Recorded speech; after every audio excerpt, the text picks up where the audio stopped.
Vamos con el análisis de la agenda internacional a mano del experto de lujo que tenemos aquí en 26 Extra, Martín Guerrero. Muy buenas noches, ¿cómo estás? Buenas noches, ¿cómo estás, Dani? ¿Cómo estás? Muy bien, muy bien. Aquí, como verás, sábado muy sábado. Por supuesto, es típico de ya entrando el fin de semana Me que uno encanta, se Martín, que empieza. estamos en Compose hoy, ¿eh? Por supuesto, y eso que no lo hemos combinado. Para nada, no hubo charla previa, fue totalmente casualidad causal.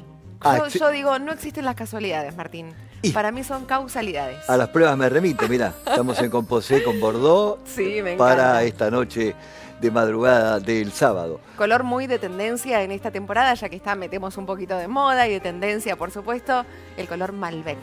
Así que me encanta, me gusta. Vamos a la agenda internacional, Martín, ¿te parece? Con Benjamín Netanyahu y qué dice sobre el terreno que tiene tomado.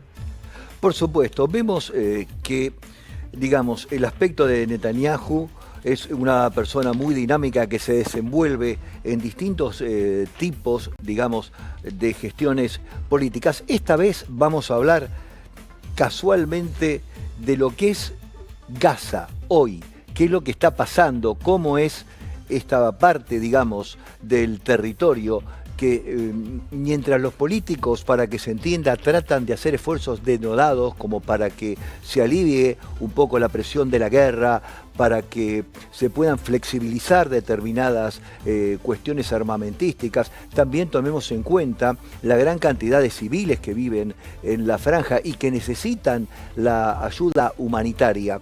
Pero miren qué dato particular, ¿no? Obviamente que la disparidad y la asimetría de las fuerzas israelíes son absolutamente dispares respecto a lo que es la militaria que está en este momento en la Franja de Gaza. Y empezamos ya con un dato para pensar cómo es esta disparidad que les comentaba. Las tropas israelíes, para que tengan una idea, controlan hoy de forma efectiva el 60% de la Franja de Gaza. Ni más ni menos. O sea, la verdad que es tener prácticamente todo el terreno controlado desde todo el punto de vista. Este avance significa que las fuerzas en este último tiempo se adentraron muchísimo más en lo que es todo lo que es el terreno y se van teniendo penetraciones colaterales. Si nosotros hacemos, por ejemplo, una comparación de lo que había pasado, por ejemplo, en el último alto el fuego de octubre, parece ser que esta escalada que Netanyahu está dispuesto a seguir con todas sus tropas y con todas sus fuerzas, no es que se paraliza a pesar de las negociaciones diplomáticas, todo lo contrario. Y para ir redondeando y entendiendo cuál es la posición del presidente israelí, él es muy claro. En los últimos años hemos demostrado al mundo entero lo poderosa que son nuestras fuerzas y las fuerzas del pueblo y sobre todo del Estado. Y también, por supuesto, el ejército, que es parte de nuestro patrimonio. Realmente esto nos deja una reflexión para pensar, ¿no? También vamos a otro lado de la negociación. Vieron que el mundo está tan en conflicto que todo está absolutamente interconectado. Porque cuando hablamos, por ejemplo, de algo que, como decíamos recién, le compete a Netanyahu en lo que es la Franja de Gaza, enseguida empezamos a pensar en lo que es hoy este conflicto, si se puede llamar, hirviente en Medio Oriente. Cuando pensamos en la reunión de Donald Trump con Xi Jinping, nos encontramos con cosas bastante particulares desde el punto de vista de la información que se le da a conocer al público en general. En definitiva, tenemos muy pocas cosas claras. Si usted estuvo viendo a la tarde Canal 26 y ve un poco el desarrollo, hay por momentos puntos de encuentro que parecen países que son socios. Y por otro lado hay cuestiones diplomáticas, geopolíticas, tácticas y tecnológicas que los separan como los peores enemigos.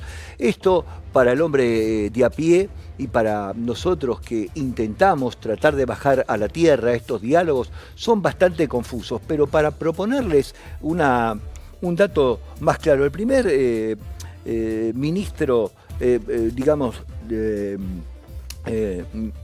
Netanyahu de Israel, él sigue, por supuesto, con su política de no ceder. Esto para ponerlo en el plano de Israel. Mientras que el presidente Donald Trump y el mandatario Xi Jinping, de lo que se pudo conocer, como les decía recién, coinciden en algunas cosas. ¿En cuál coinciden y en cuáles se dieron a conocer? Y podemos estar, y lo voy a decir entre comillas, medianamente seguros. Coinciden que Irán no debe tener más armas nucleares.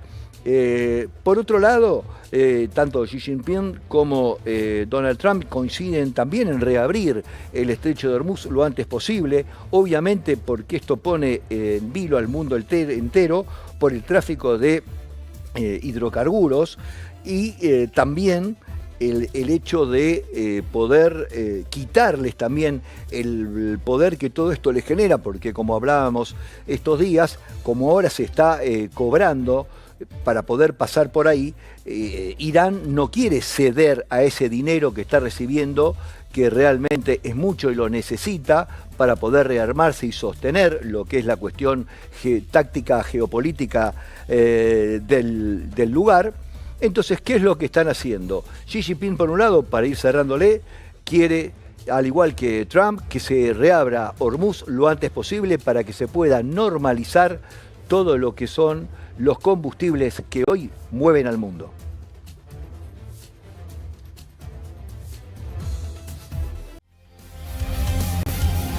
Seguimos con el análisis de la agenda internacional.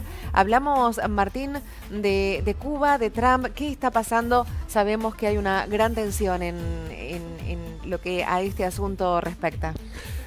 Por supuesto, y la tensión, no solamente hay una gran tensión, sino también hay un doble mensaje permanente.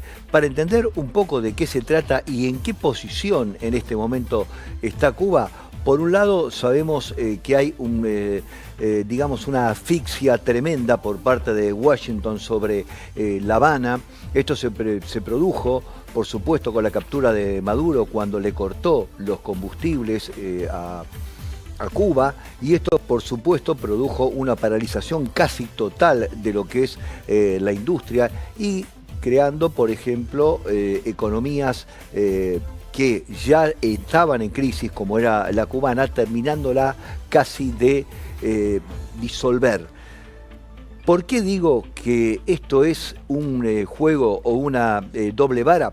Por un lado se rompe desde hace años que no iba una personalidad, en este caso el director de la CIA, que visita Cuba. Esto implica también por parte del gobierno cubano un desarrollo de seguridad en la isla y se interpretaba como una suerte de acercamiento. Pero por otro lado tenemos palabras de Trump que hieren a cualquiera, que en un momento dice, por ejemplo, Cuba es una nación fallida, pero por otro lado dice, no pierdo las esperanzas que Cuba se acerque. Hay como esa cosa de decir, bueno, si te acercás te ayudo y si no quedarás absolutamente paralizado. Sabemos que un país sin combustible, pensemos todo lo que mueve el combustible, no pensemos solamente en los hidrocarburos como la nafta para los coches, sino todos los derivados del petróleo que en algún momento lo hablamos. Estamos hablando de un país absolutamente paralizado. Hoy por la tarde escuchaba declaraciones del presidente de Cuba diciendo que la gente compre por lo menos algunos paneles solares, que por supuesto no hay muchos, porque la importación está bastante restringida, por ejemplo que se manejen en motos eléctricas. Están tratando de buscar una alternativa y ni hablar de lo que era el turismo, que es la industria principal de Cuba. ¿Qué es lo que pasa? Las grandes cadenas de hoteles, y para ir redondeando, al no tener suministros, van cerrando y por supuesto queda cada vez más apretada la economía. Por otro lado, tenemos lo que pasa dentro de la diplomacia, ¿no? Por un lado, se trata de que Cuba se acerque a Estados Unidos, pero ojo, bajo las condiciones que Trump quiere, no lo que Cuba plantea. Y Trump dice, estoy esperanzado de que esto pueda suceder. Pero por otro lado, miren qué juego particular lo que es la diplomacia internacional. Donald Trump planea acusar a Raúl Castro por el asesinato en el año 1996 de 4 pilotos amateurs sucedidos en Cuba. Entonces él no descarta acusarlo y hacerle una acción penal y elevarlo a juicio por esta causa. Para ir cerrando y para que entiendan cómo es el juego de estas políticas internacionales, en la diplomacia de presión extrema, la Casa Blanca, por un lado, estrangula a Cuba y por otro lado, se sienta a pensar con sus jefes de inteligencia qué manera hay de construir un nuevo escenario regional. Esto es lo que está pasando en Cuba en este momento. Por un lado, Estados Unidos, que no se deja de estrangular, y por otro lado, ofrecer todo si Cuba, por supuesto, acepta las reglas del juego, y si no, nada. Seguimos con el análisis de la agenda internacional y con esto que nos va a contar Martín sobre los buques inactivos en el estrecho de Hormuz, Martín. Sí, totalmente, y aparte cómo se descubre lo que está pasando, sí, ¿no? Estamos en un punto, para que entiendan, de alerta máxima. Están todos los buques, por supuesto que no pueden pasar, a no ser los asiáticos, bajo una alerta máxima y absolutamente paralizados. Pero ¿cómo se descubrió esto? Gracias a unas imágenes que proporciona la agencia Reuters de cómo está el panorama en este momento. Todos los buques que necesitan transportar el suministro están absolutamente bloqueados. Esto se puede ver a las claras con las imágenes con una nitidez meridiana que presentó la agencia Reuters. También nos pone de manifiesto el fracaso de la democracia, ¿no? Cómo Estados Unidos por un lado e Irán por otro no logran ponerse de acuerdo y establecer un acuerdo, valga la redundancia, diplomático, ¿no? ¿Por qué? Porque hay ahora una nueva quizás apertura de negocio entre Irán y Pakistán. Lo que ellos están intentando organizar es decir, bueno, vos querés pasar por acá, perfecto, van a tener que pagar, Occidente va a tener que pagar, y esto va a ser para nosotros una fuente de ingresos inmensa. Entonces también les permitiría estabilizar un poco la economía que se encuentra destruida por supuesto por el conflicto bélico que todos ya conocemos. La verdad es que hay que pensar que muchas veces los mapas pueden más y son más fuertes y más importantes que los pozos de petróleo. Mire qué paradoja, ¿no? O sea, cómo el hecho de poner aranceles y cobrar por el paso, digamos, de suministros que sabe que todo el mundo lo necesita, Europa, las industrias, las fuentes de trabajo que permiten la generación de todo eso a través del petróleo que pasa por ahí.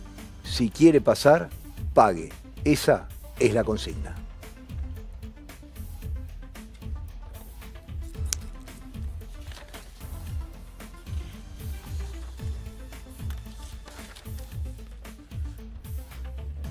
También se ha pedido Francia, sabemos que en este conflicto Francia se mantuvo mientras pudo, bastante neutral. Vieron que en algunos países de la Unión Europea, como por ejemplo España, que lo hablábamos la otra vez, yo mando fuerza, mando un buque, pero no estoy. Bueno, Francia en este momento acaba de enviar un portaaviones, que es el portaaviones Charles de Gaulle, en el cual el presidente Macron decidió trasladar desde Suecia al Mediterráneo oriental al comienzo de la guerra en Medio Oriente. Ha atravesado el Canal de Suez y ha llegado al mar de Arabia para acercarse lo máximo posible al estrecho de Hormuz. Su presencia en la zona, lo que se busca es sopesar o tratar de armar una suerte de alianza, digamos, estratégica, y no quedarse separado de los países de la comunidad europea que intervienen en el conflicto. También el hecho de no participar de una manera activa es una forma también de desmarcarse claramente de los Estados Unidos. El presidente Donald Trump ha pedido de forma reiterada que sus aliados occidentales se impliquen más militarmente en el conflicto, que ejerzan más presión sobre el estrecho de Hormuz, que está bloqueado por Estados Unidos e Israel desde el 28 de febrero.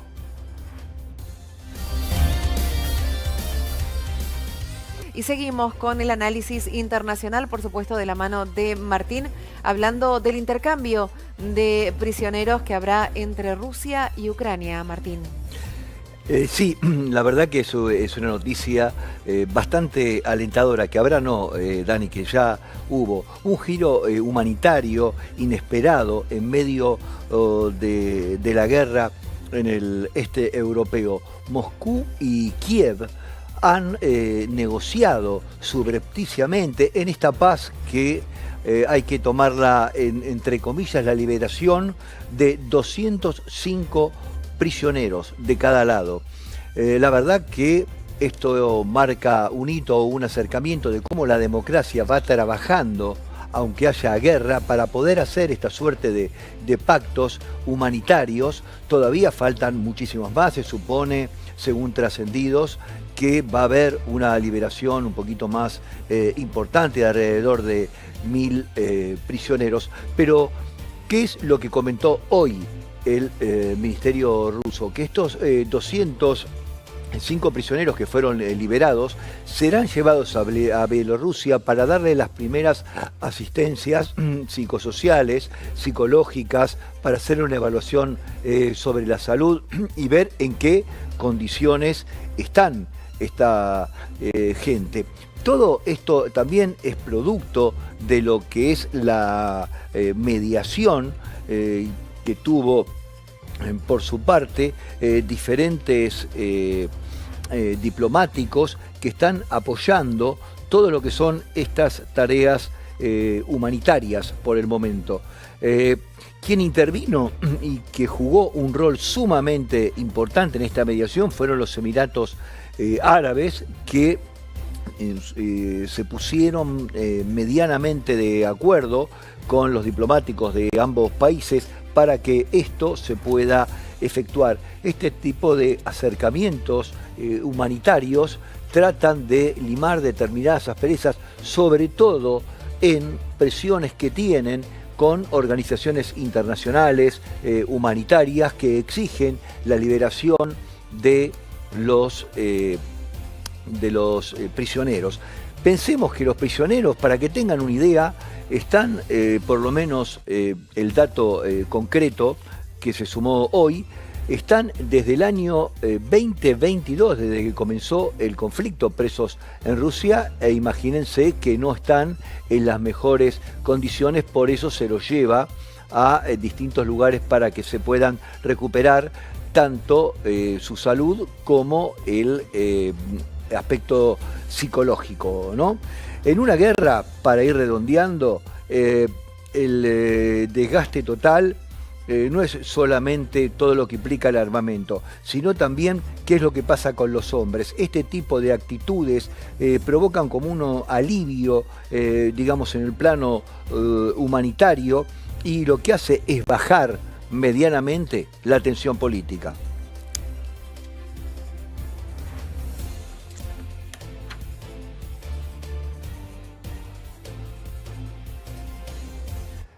Mientras la tensión va creciendo entre la OTAN y entre Europa del Este, ¿qué es lo que está pergeneando de alguna manera Rusia. Rusia lo que está tratando, según opiniones de Zelensky, es de arrastrar a Bielorrusia al conflicto.